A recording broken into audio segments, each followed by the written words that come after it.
Welcome back to Tech Garage, presented by RockAuto.com. Well, it's Garage Ed time, and we're going to talk about rotors. But first, we got Dave. Dave, you look marvelous in that jacket. Well, Professor, I believe the lab coat adds a few IQ points automatically. No doubt about that. But Dave, you know, you're going to need those IQ points because we're going to put you to work. We're going to talk about rotors, but you got some practical applications. Now, you got it, John. Any good brake job starts with a visual inspection. So I'm going to take this gauge and go check the lateral runout while you explain everything here on the table. Absolutely. And that's going to be really cool. We'll check in with him a little bit later. We're going to actually put those power stop brakes to the test and see what happened. We put them on last season. But let's talk about rotors, man. There's all types of rotors. Let's just start with the basic. There's a hub rotor right here. Well, what do I mean when I say hub rotor? Well, you can see the bearings go right here and on the back side. So that hub is all built in or part of the rotor. Then you have what's called a hubless rotor. A hubless rotor is located right here, or I can take it right here. So what's going on? There's actually no hub right here. Where is it? Well, right on the spindle, built in.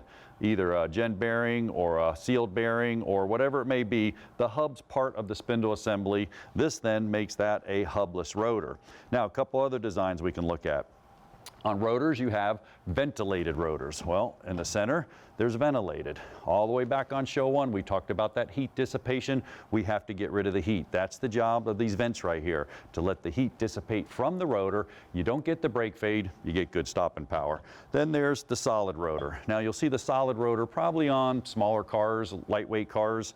Doesn't dissipate the heat as well as the ventilated rotor, but we don't need all that on a smaller car. You still have a good stopping surface. Speaking of surfaces, they also come in different shapes and sizes as well. This one right here happens to be a slotted rotor. There's little slots in here. Once again, heat dissipation. Lets the material of the pads come out. It's just a little grooves for better heat dissipation.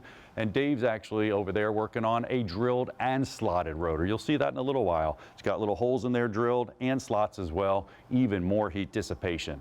So with that said, there's a couple of measurements you have to make, okay? And these are the tech tips. You can do this. It doesn't make any difference. Professional shops do it every single day. The first thing I want to look at is this number right here. This is called the minimum thickness of the rotor, and this is huge. You can find this in a service manual, you can find this online, and sometimes like this one, you can find it stamped right on the rotor. Minimum thickness. This one happens to say 20.4. Well, obviously that's not 20 inches. That would be a pretty big rotor. This is in millimeters, so you would have to convert over to millimeters if you had a micrometer that was in standard like we do. But what you're going to do is you're going to go measure that rotor. That's first and foremost. I want to make sure that it's not going to fall below specifications. If it falls below specifications, trash it. Get rid of it. Forget about it. It's not going to transfer the heat. It's dangerous. Very, very dangerous. That's on there for a reason. That's the first one. Second measurement we want to do, Dave's going to show it to you in a little while. It's called lateral runout, and you can see it right here. That's where the rotor goes back and forth. It's a good illustration right there. It's just kind of on the car crooked, or it's actually warped laterally. Lateral runout causes thickness variation, DTV. Well, what's DTV? That's when the rotor goes in and out. You can see the second graphic right there. It's just in and out. Doesn't have to have lateral runout, but it can be in and out. Actually, lateral runout will cause this. So you take the micrometer and you go in 8 different places around the rotor as I spin the rotor around. And what you don't want is more than 5 10,000ths. That's not a lot. 5 10,000ths. That's a half of a thousandth in and out. Now get a load of this. If I'm going down the road 1 mile with lateral runout, it's hitting that pad 836 times in that same spot. In 6,000 miles, it actually hits it 5 million times in that one spot. If I'm beating that thing in that same spot for 5 million times, well, I'm going to cause it to go in and out. Now you hit the brakes, what happens? Boom, boom, boom, pedal pulsation. All the way back up to the master cylinder, you feel it in the pedal. Everybody's felt that. The rotor's gotten smaller. How do you fix it? Put a new rotor on, make sure the inside's nice and clean, and use proper torque specifications on your bolts. That'll take care of it every time. So with those measurements, you should be able to take care of any brake job, but even more importantly, a visual inspection and lateral runout measurements are a must. Dave, show us how it's done. Well, John, since we have the Challenger up here, first thing we want to do is a visual inspection. And you might as well do it since you have it up here on the lift.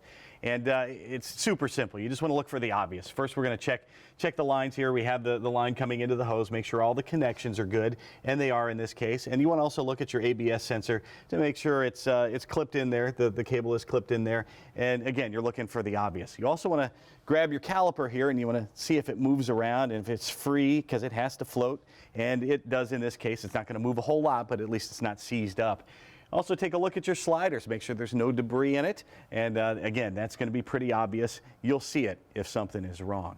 The next thing we want to do is check the disc for minimum thickness. Now, it's usually stamped on the rotor itself, on the disc, or it might be in the manual if you don't find it there. And all you have to do to get to the disc itself is to take the caliper off. It's just a couple of bolts. You can slide it right off. In this case, to make it easier, we actually have another disc here we can show you.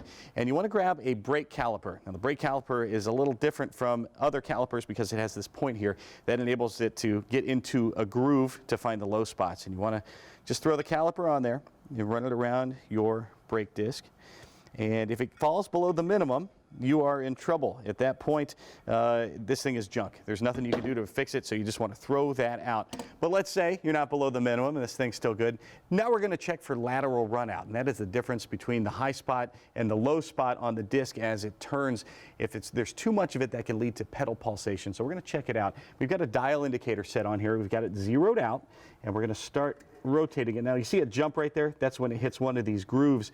Don't worry about that. You just want to look for the overall change in the needle. So we start to look here. We're looking at thousandths. So right here we're at 4 thousandths, or up to 5 1,000ths. And you want to be between 3 and 5 at the most. So we're borderline right there. But as we drive this thing, we notice there's not any pedal pulsation at this point. So we're going to keep running with them. But if it starts to get worse, you start to feel it in the pedal, that's when you want to take it maybe to a shop. They can turn it for you. Or better yet, just go to rockauto.com, pick up a new disc. It'll probably be cheaper in the long run, and it's super easy to replace. There's not a whole lot to it. And that is everything you need to know about lateral runout. We've got a whole lot more coming up next, including the MT-TT. Say what? That's right, the Master Technician Tech Tip coming up right after this on Tech Garage, presented by rockauto.com.